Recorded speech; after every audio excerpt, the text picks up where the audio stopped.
The story you are about to hear is true.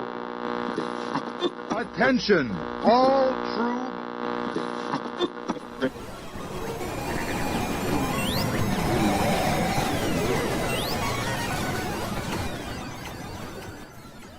She's alive! Alive!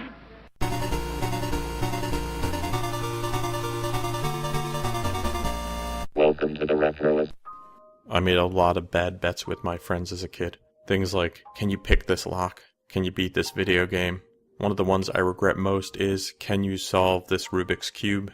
The stakes were high. This was when we were really getting into our Commodore machines, and we bet a box of floppy disks.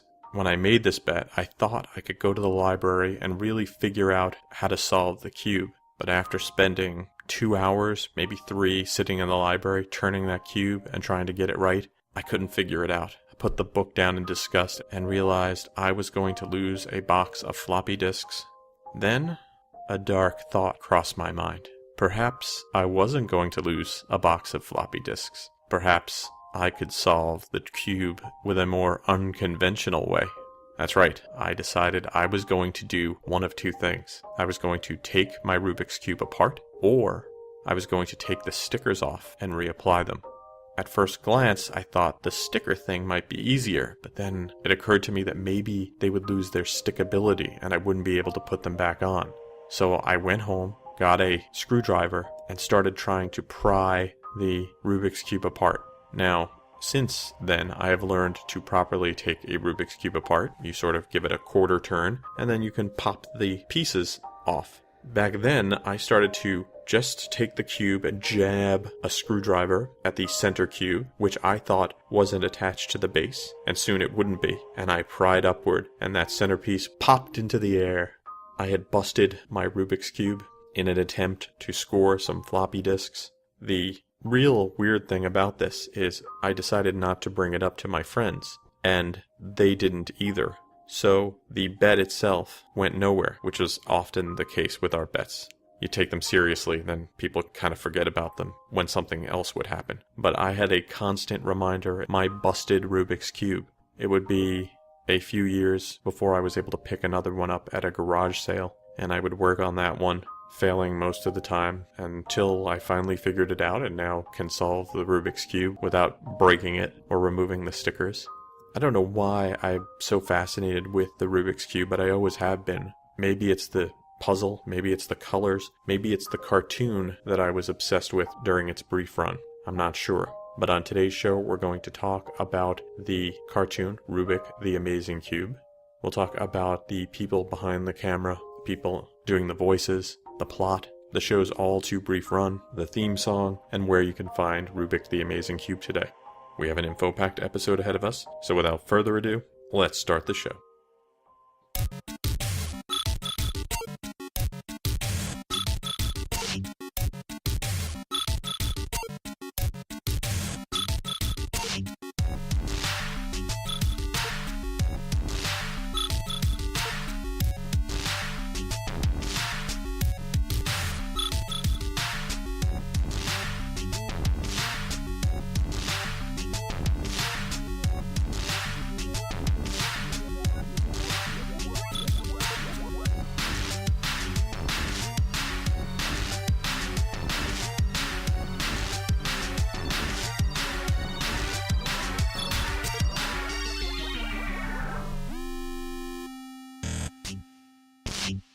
Rubik the Amazing Cube ran from September of 1983 to September of 1984, and it was produced by Ruby Spears.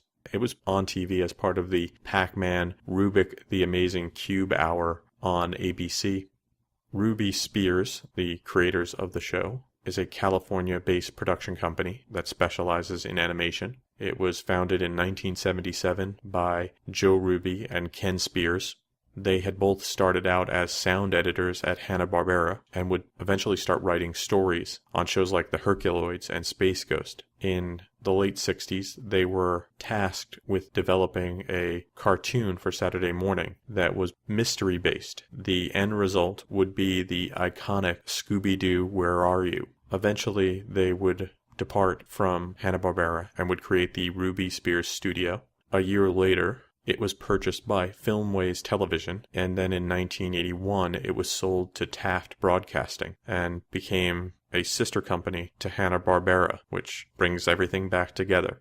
Other characters and shows that Ruby Spears would create include Fangface, Plastic Man, the 80s version of Alvin and the Chipmunks, and Thundar the Barbarian. Later stuff included the Superman series and the Mega Man cartoon series.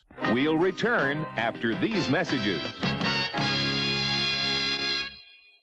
You're in the big leagues. Big league flavor. When you make a perfect slide. You're in the big leagues. Big league pouch. When you keep the team alive. You're in the big leagues. Big league shreds. When you block a shot or two. You're in the big leagues. Big league flavor. You're into Big League Chew. Big League Chew. Man-sized wads of great taste and shredded bubble gum stuffed into a giant Stay Fresh pouch. You're in the big leagues. Big league flavor and big league bubble. You're into Big League Chew. OJ. Roll 'em out. Keep them oranges rolling. That there's O.J. Joe, rounding up oranges for Kellogg's, where they'll take the sweet juice and put it into new O.J.'s, a crunchy, delicious orange tasting cereal. Let's eat 'em up. That's one delicious orange taste, OJ. That's my brand. O.J.'s are packed with vitamin C, part of this complete breakfast. New O.J., a delicious orange tasting cereal. Roll 'em out. We now return with Rubik-the-Amazing-Cube.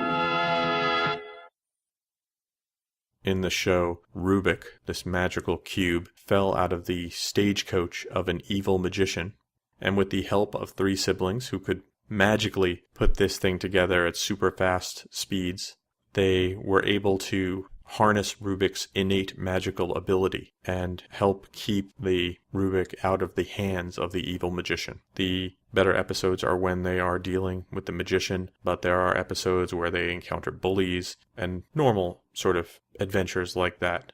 Now, if you have a magical cube that can do just about anything, you should have no problems, but him being the Rubik's Cube, all you have to do is casually drop him, and he gets completely scrambled so that you can't do anything about it. And I cannot stress how frustrating I found it that these kids were so good at solving it when I couldn't even solve 2 sides. I think in one episode even an animal was able to solve it. That really bugged me. But it kept me focused, eye on the prize. One of the cool things about Rubik the Amazing Cube is that the 3 siblings, Carlos, Lisa, and Reynaldo Rodriguez, are all of Hispanic origin, and it is one of the first shows, if not the first children's show, to have all the main characters be of Hispanic extraction. And we'll talk a little bit about the inclusion of Menudo and the theme song choice a little bit later. First, we'll talk a little bit about the cast. Michael Bell voiced Reynaldo. Angela Moya played Marla. Besides voice work, she's probably best known for her work in the films Gleaming the Cube and The Forbidden Dance. Jennifer Fajardo played Lisa. Not a tremendous amount of information on her, but Rubik the Amazing Cube seemed like the high watermark in her career, although she was also in Buddy Buddy in 1981. Michael Saucedo was Carlos. Saucedo's also a musician and a soap opera actor. Now, I might know him best for his work on Rubik the Amazing Cube, but if you're a soap opera fan, he played Juan Santiago on General Hospital from 1999 until 2001.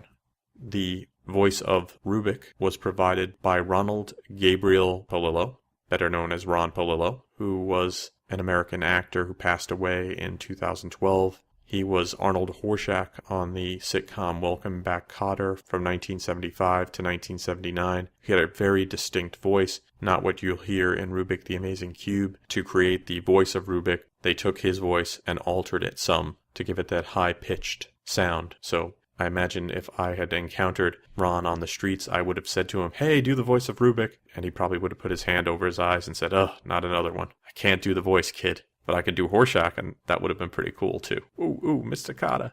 A lot of other people contributed great voice work to this, including Jack DeLeon, Lori Faso, Bob Holt, Tress McNeil, John Stevenson, Alan Young, and Janet Waldo, who I interviewed for the Jetsons podcast, if you want more information about her. Now, with a little bit more about one of these very talented people, is Vic Sage with Why Should I Know This Person?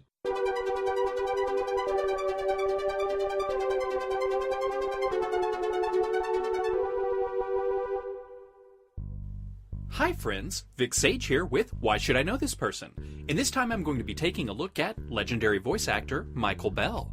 Michael Bell was born on July 30th, 1938 in Brooklyn, New York. He's had a long and varied entertainment career with live-action roles and numerous voice works.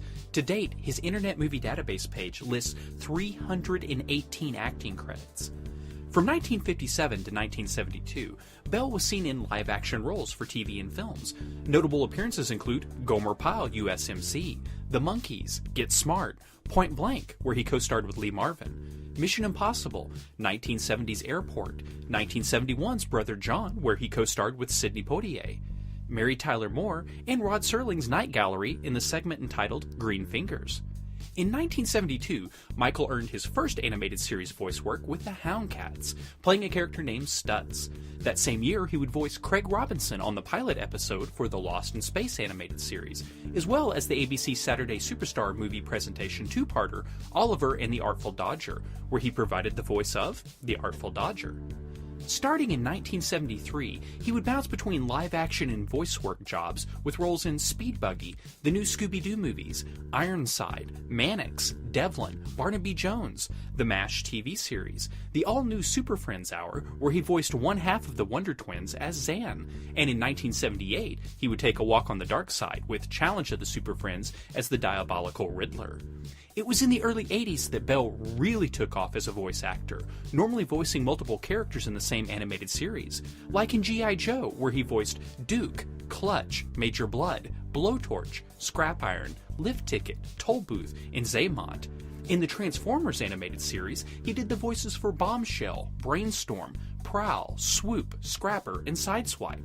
That is just the tip of the iceberg, as he's continued to work with other notable appearances in animated series such as The Smurfs, Snorks, Rubik-the-Amazing-Cube, where he voiced Ronaldo Rodriguez, Centurions, Voltron, Defender of the Universe, where he portrayed Lance, Robotics, Inhumanoids, as both Augur and Blackthorn Shore, DuckTales, Tailspin, Spiral Zone, Darkwing Duck, Bonkers, and Sonic the Hedgehog series, just to name a few. Bell began voice work for video games in the beginning of 2000, with titles like Baldur's Gate, Fallout, Diablo 2, Command & Conquer: Yuri's Revenge, Metal Gear Solid 2, and has continued right up to 2012 with the World of Warcraft expansion, The Mists of Pandaria. At 76 years old, he might have decided to take it a bit slower, but it has been reported that he keeps trying out for voice work in the Michael Bay Transformer live-action films, so I think it's safe to say it's only a matter of time until we hear his familiar voice again. This is Vic Sage with Why Should I Know This Person? Signing off until next time.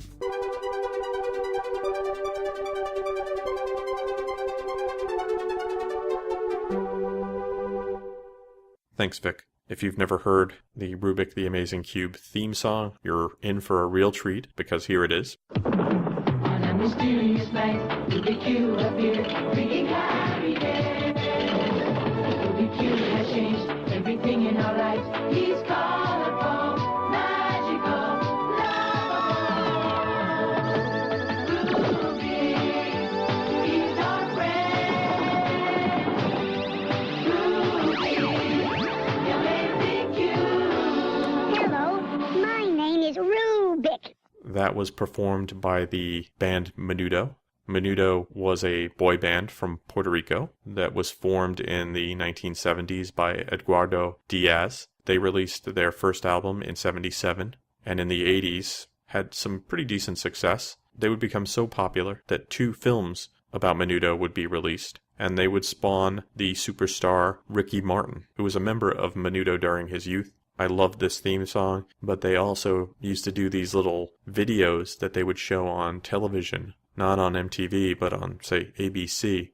And they had one called Shopping Mall, which they would repeat for years, and then one day they just stopped showing it. The song is silly, the video is even sillier, and whenever I am in a shopping mall, it sort of pops into my head. Occasionally, I might even sing it to myself. It is that deeply ingrained. Here's just a little taste of it. If there's anything you need, you can always find it in a shopping mall.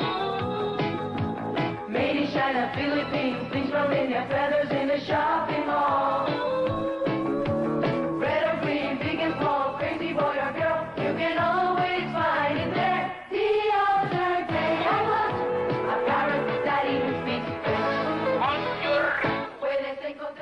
Rubik the Amazing Cube did not have a tremendous amount of episodes. Some of them might be better than others, though. Here's Metagirl with the top 5 episodes of Rubik the Amazing Cube. 5, 4, 3, 2, 1.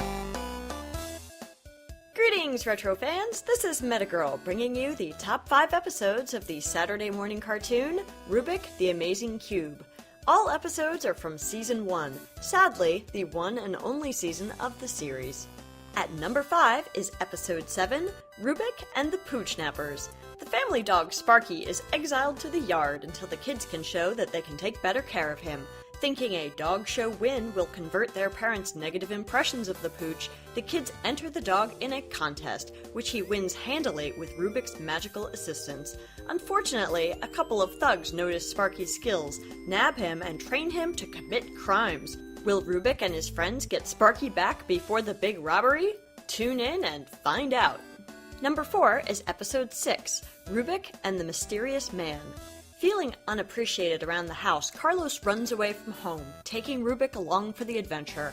While passing through a train yard, they run into a mysterious man who turns out to be Rubik's old master, who is intent on making Rubik his slave once again. Carlos's brother and sister track him down and assist in the effort to rescue poor Rubik. Number 3 is Episode 3, Honolulu Rubik. On a family vacation in Hawaii, Rubik encounters a surly crab and winds up all mixed up in the water. He is rescued by a local boy named Kimo and returned to his friends. Rubik's multicolored faces remind Kimo of a mysterious crystal embedded in a nearby volcano, which is allegedly inhabited by a ghost. Kimo takes the kids to see the gem, but on the way up the volcano, he slips and falls. Rubik's powers save the day. When the kids and Rubik make it to the crystal, they discover not only a lonely ghost, but also a couple of crooks intent on stealing the gem. At number 2 is Episode 12, Superpowered Lisa. Feeling unimportant, Lisa asks Rubik to grant her the powers of her favorite TV character, Power Girl. Endowed with her newfound abilities and confidence, Lisa attempts to thwart the bad news land developers who are trying to scare some occupants from their home. Ultimately, her brothers and Rubik get Lisa out of a jam. And the number 1 episode of Rubik the Amazing Cube is Episode 13, Time Machine Rubik. Rubik takes the kids on a trip to the year 2183, where they meet their future relative, Cosmo. Together, they outwit futuristic villains who try to steal the Statue of Liberty. And there you have it, the Retroist's top 5 episodes of the animated series, Rubik the Amazing Cube. Until next time, List fans, this has been Metagirl. Thanks, Metagirl. If you want to watch Rubik the Amazing Cube and you don't have a VCR, it's not going to be easy because sadly, the show has not been released on DVD yet. You can find some copies on VHS, which means you have to go to the sort of gray market to find these. People do occasionally post full episodes online on free streaming video channels. When they do show up, I would say check them out. It's a lot of fun, and it really captures a moment in the 1980s, a real trend, and the fact that it was combined with the Pac-Man hour, and you've heard of Pac-Man, should give you an idea of the pop culture relevancy of the Rubik's Cube. If you were to ask me, though, back then, if I was to pick a toy that I owned that should be turned into a cartoon, I might have never picked my Rubik's Cube. But you have to admire the creativeness and ingenuity of the people who had to come up with a story about how a cube can be a character. And I think they did a great job. So give Rubik the Amazing Cube a chance. If you like Saturday morning cartoons, I think you'll get a real kick out of it.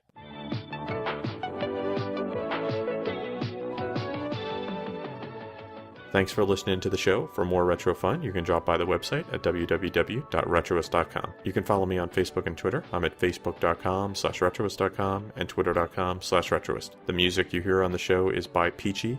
If you have musical needs, you can email Peachy at peachy@retroist.com. Thanks to Vic Sage for another great Why Should I Know This Person? If you have feedback for Vic, you can email him at vicsage@retroist.com. Thanks to Metagirl for another great top 5 list. If you have feedback for Metagirl about the list or a suggestion, you can email her at metagirl@retroist.com. Thanks for listening to the show, and I hope you have a great weekend.